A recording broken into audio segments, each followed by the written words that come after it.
graduates.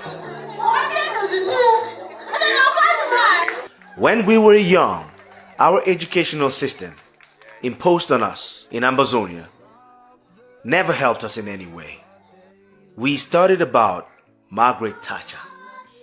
Our teachers told us she was the Iron Lady, even though this woman was vile, evil, who supported apartheid in South Africa and the killing of blacks. We studied about forestry in Sweden. We studied about fishing off the coast of Norway, fishing in Japan. Never was there a day we were taught about our own country, who we are. Never did we have a curriculum of education that educated us on how to create jobs, manage money, open businesses, create things, sciences, technology, innovation. Nope. Our educational system made us dependent on the European and La République du Cameroun. We ended up going to university and we ended up jobless. If the Southern Cameroonians never traveled abroad, we could have died of misery. But God being with us, we had the opportunities to travel to the white man's country and study, train ourselves, get real education, work, and send money back home for our families to survive. Our parents came into unions, financial unions called Njangi, worked together, saved, took loans. That is how we survived. Those days are long gone because the Ambazonia Governing Council has come up with a curriculum of education which has no match on the African continent. Today we will talk with the coordinator of the Ambazonia Educational Board in BIYA and see some few activities that he carries out in the great state of BIYA. The new system starts from kindergarten to transform the mindset which we never had before. It is a pride and my pride to see that Ambazonians have come up with such an idea that we can glorify as hope for the future generations, as per education. In a voice-out chat with the coordinator for the Ambazonian Education Board in BIYA, he had this to say. Welcome, sir, to the program. First of all, I would like to greet you, Mr. Journalist.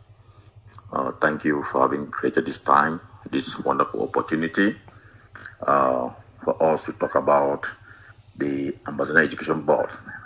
So I am very much delighted, and I must say that I do appreciate this initiative that you have taken to make sure that we let our people inform, let the world inform of what is Ambazonia education. So thank you very much. Can you tell us, can you explain to the world what is the Ambazonia Education Board? I would like to say that the Ambazonia Education Board is simply abbreviated as AEB. AEB stands for Ambazonia Education Board, and it is a body that was created for the Ambazonia people within this revolution in order to be in charge, in control of the new system of education. So Ambazonia Education Board is a new board that was created within this current crisis. So it has a chairperson, an education secretary, a treasurer, and other departmental members, and equally the coordinators, the education coordinators who are on the ground working across the different states, the 13 states that are found in Ambazonia. So that's the composition, and it has as a major role to design the curriculum for the Ambazonia people, and to equally pave out policies. I would like to know, what achievements have you got since you started leading the Ambazonia Educational Board in Bui? Yeah, okay. Now, as the head of the education, yeah, to be more specific, in the great state of Bui, yeah, what we have achieved, or what we achieved last year, 2024, or this year that's ending, this academic year, we achieved a lot, and I would like to make it to be clear.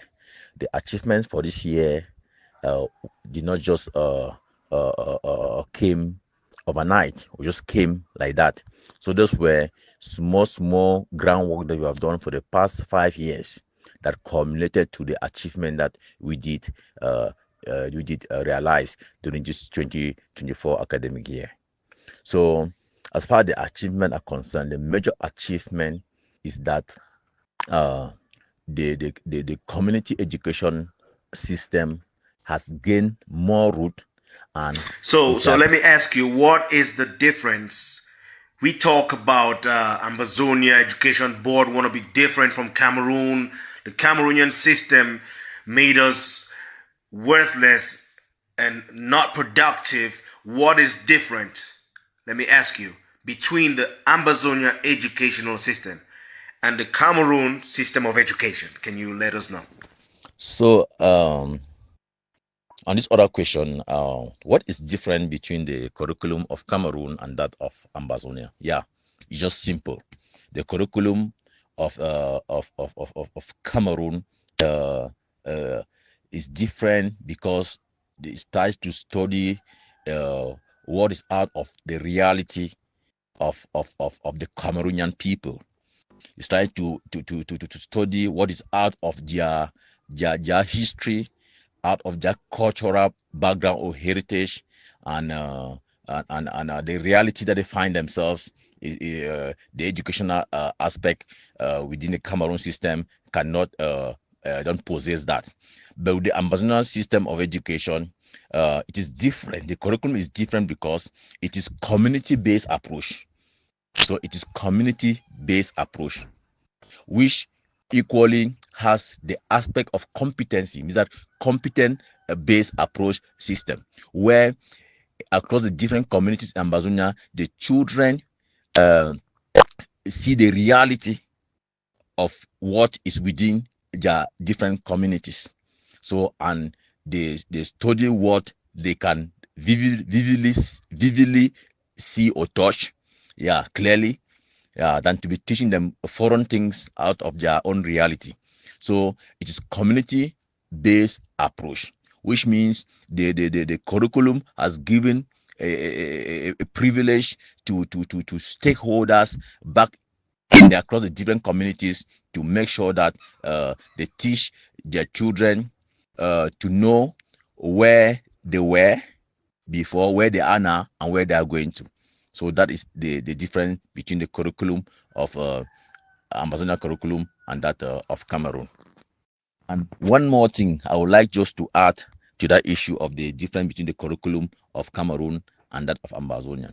The Ambazonia curriculum is based on equally giving the children the life skills at the very tender age, so that as they're growing, as they're progressing within their educational career, they can be able to acquire skills that can help them take care of themselves, that can help them support their family, that can help them support and develop the growth of their community at that very preliminary age or stage of education. So, which means that what, as children will be leaving primary schools, they should be able to already have, for example, a skill maybe on how to deal with electronic problems, or how to maybe solve societal problems or community problems that people face in daily basis. Yeah. So, and with that, it can help them to make income for themselves, and to make them to prolong their education while doing something in solving human problems. Yeah. So that's it, and that is different from that of Cameroon. So we have the vocational training, or the entrepreneurial sector, the commercial sector. Yeah, yeah. So we have these sectors, which is basically to give these skills, these lifelong skills to our own people. Well, Thank based you. on what you've told me and explained, I can see major changes and differences between the Cameroonian educational system and the system of Ambazonia. So, what's special, if I may Yeah, ask? what is so special about the Ambazonia educational system that which has been created? What is special? Just simple. It is community inclined. It is in community inclined, and the parents themselves of the various communities and the stakeholders within the communities, they are the major stakeholders or the major shareholders in the in promoting in making sure that that the children acquire the educational system that is based within their own realities. Yeah. So that's what is special. Yeah, that's what is very special. And making sure that at that tender age, at that elementary level, the children are already being given skills, which means a child, uh, by the time a child is completing class 5, class 6, a little child can be already can be able in doing something. For example, if a child is doing carpentry, by that time the child will be able to have some basic knowledge in carpentry, or how to be able to do one or two things using wood or using timber and so on. And equally in bricklaying, at least a child living classes will be able to know how to even set a foundation, and even how to erect walls, and to even do some. Thanks a lot. Thanks a lot. I really understand the perspective you have. So, do you have any last words that you can put out for the people of Ambazonia so we better understand as we look forward to a brighter future in our educational system? Okay, since I said somewhere in somewhere up one of the question was that for the past 5 years, 6 years, our main concern was that to make sure that to build that uh, foundational phase of the of Amazon education, which is the basic education phase, the elementary phase. Yeah. So we have graduated children from the nursery who successfully complete nursery 2 to now go to the next stage, which is the primary level, to enter class 1. Yeah, we have successfully graduated them, and which we have awarded them with the attestations, which takes them to seek admission to across schools to go to the next stage of their educational career. Yeah. And then classes as well, we have graduated class 6 children, because you know that within this current system, with this current situation of the crisis of the war, our children are getting so older. So we're trying to make this transitional phase to make sure that we graduate these children in class 6. Yeah. So, and equally there we issue them certificates which they use in pursuing their education further at the secondary stage or level of education. So that's what I'm using, and I've been receiving and getting the admission as far as that is concerned. So those are the levels that we have graduated. But now that we're going to move in to this other next stage, which is the secondary school level. Yeah, from then that's when we are going to start graduating, after when most have worked from that part or towards that part, to have children who are already in the final class, who are qualified and competent to write the end of course examination. Yeah. And then What do the parents of these kids think? What do they think about this system and sending their kids to study under the Ambazonia Education Board? Are they interested, or are they just skeptical about it? The parents are very much eager. Yeah, the parents, yeah, they are very eager. Yeah, interested in the new system of education of Ambazonia. They are very much eager. So, but to make it to be for them to become more eager is for the education office, or is for the Ambazonia Education Board, to make sure that the curriculum itself, they themselves project the curriculum on the ground, not just by putting in this marvelous document, this very very good a very important document which they have sent, be equally to encourage to make sure that the schools acquire the necessary tools to make sure that they engage themselves in taking one or two or three of these aspects that are found within the new curriculum, and to also make sure that from there the parents instead will see and they'll become more eager than ever before. So thank you very much. That was the coordinator for the Ambazonia Education Board in BIYA State. Yes.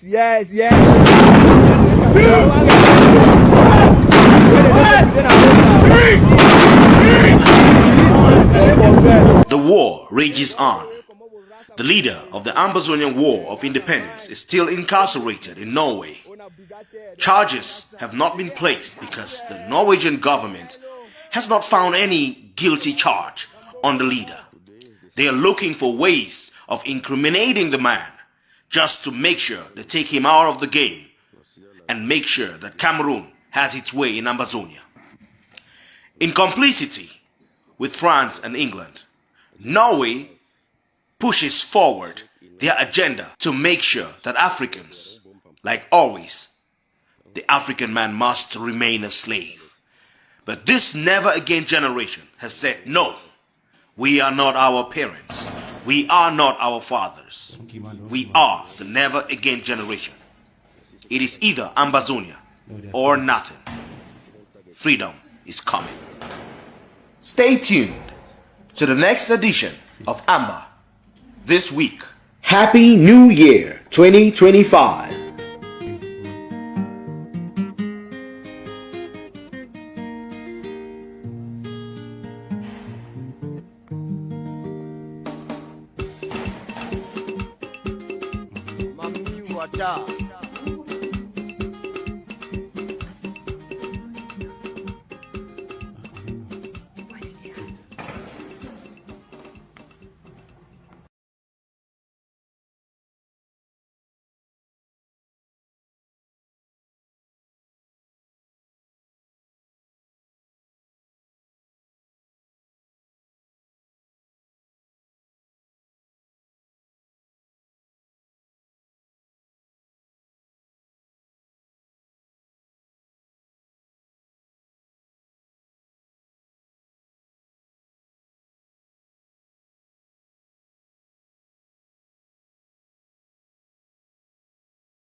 Thank you. Thank you very much.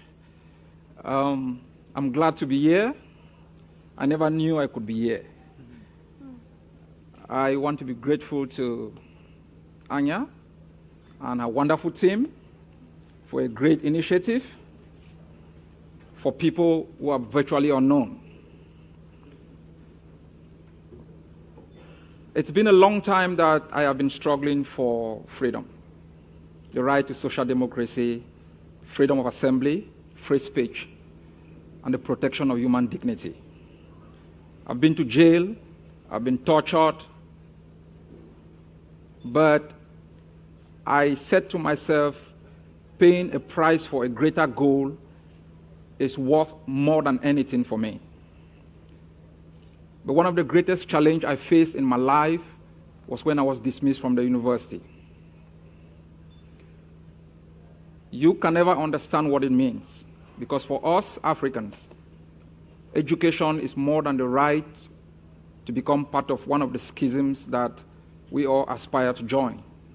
For us, it's about freedom. We live in a communitarian society where we are one, each other's keeper. So when you are expelled from the university, it is a challenge not only to you as an individual, it's a challenge to your family. It's like a betrayal of the trust invested in you to pursue knowledge for the betterment of your people, your village, and for your own self. I was not only dismissed, I was banned from attending any other university in the country. Then I lost my right to stay in the country. My friends were in prison. I was a student of chemistry, but I decided in 2007, 13 years after I lost my right to education, I never had any chance, no support. No mechanism was in place to give people like us an opportunity to start it all over again. I decided I was going to study human rights, to be able to contribute to the freedom of my friends who were in prison, and to be able to contribute to the process of the protection of human dignity all over the world. I never had the chance. I had no sponsor. I had to apply for the German citizenship to be able to have the possibility to travel to London because I had a refugee status. I traveled to London. I slept in abandoned homes to be able to go to school. At one time, it was so difficult that this university asked me if I could step out, organize myself before I re-enrolled. I said, it's 15 years. I can't keep waiting. I slept from one abandoned home to the other until I moved to Norway, where I met here my fiancée and now my wife. I was flying every Tuesday from Torp Airport. I slept at Stansted Airport on the floor. I drove to London City with the bus. I attended lectures from 10 o'clock. I finished at about 2. I took the flight late at night back to Torp to be able to come and do Avis boot early in the morning, do cleaning in the afternoon to be able to survive, because there was no mechanism to support. I was so happy when I graduated. I enrolled in international relations. Still no support. I left classes halfway to go and give papers to be able to survive. I've now enrolled to do a PhD in human rights law. Still no support. I have to do night shift, morning shift, afternoon shift, and evening shift so I can pay my fees. This is the journey when there is no support. Today we are all here because a great idea has been transformed from a dream to reality. And I was very happy when I heard the foreign minister spoke and the rector spoke, because these are people who can make it happen. I call myself a foot soldier. They are policy people. To be able to have accepted such a great idea is not surprising because we are here in Norway. It's a country that epitomizes more than just a dream for so many people. Very happy that many people would get this message. This program sends a message to those who dismiss me from the university, those who continue to oppress students all over the world, that some people listen from somewhere, and that you, the students who continue to struggle for democracy, for freedom of assembly, speech, and the protection of human dignity, you are not on your own. Someone, somewhere, somehow cares about you. And we are all happy to be here today. This journey has just begun. Let's keep walking until we make sure we can eradicate across the globe those systems of impunity that have made it impossible for so many young people to live their dreams. Thank you very much.